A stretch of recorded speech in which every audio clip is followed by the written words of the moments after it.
We've all been there, sitting in front of our TV, phone, or computer screen on the day of E3, screaming with joy, seeing a long-awaited sequel for your favorite franchises finally in development, or a brand new IP altogether. And before you know it, the hype sets in. A couple years pass and the game you've been waiting for since you first laid eyes on it at that E3 reveal 2 years ago is coming out in a couple months. And you know that we couldn't be any happier. How common is a stroke at 27?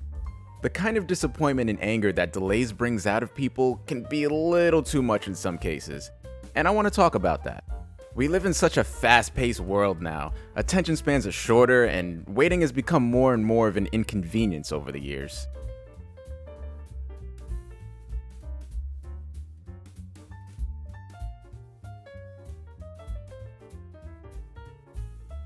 Jesus, I don't have time for this. So I can see how the thought of being promised something this year only to be told to wait another year can really set people off in the worst type of ways. But I've noticed something in the gaming community as of late. We are becoming a bit more tolerable about delays.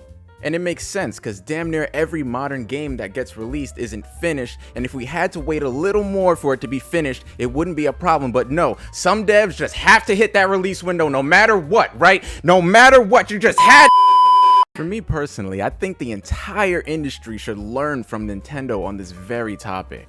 Breath of the Wild was a roller coaster of almost never knowing when it's gonna come out. After getting delayed twice, that's enough to make a 30-year-old man with a I Love Nintendo onesie turn into this guy. But despite all the waiting and uncertain release dates, boom, Nintendo shows the world those delays were not for nothing. The game feels like every single second of development was used to its fullest potential. Absolutely no time was wasted. And it just makes the game and the whole experience just all the more satisfying. This is the kind of thing that should make delays a little bit more of a positive thing in the industry. That's if delays being utilized well was a common thing. Instead, most of it is like this.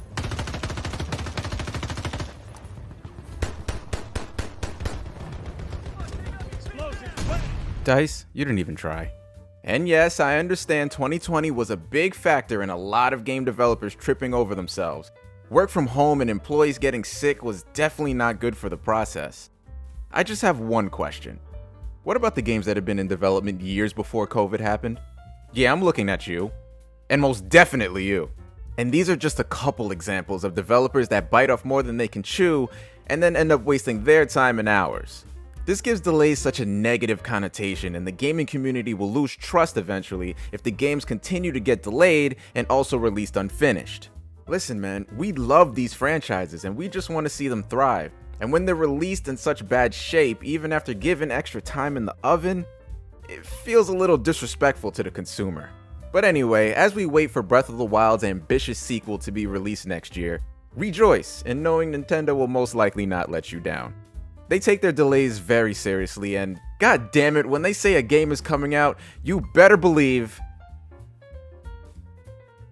Is it too late to start the video over?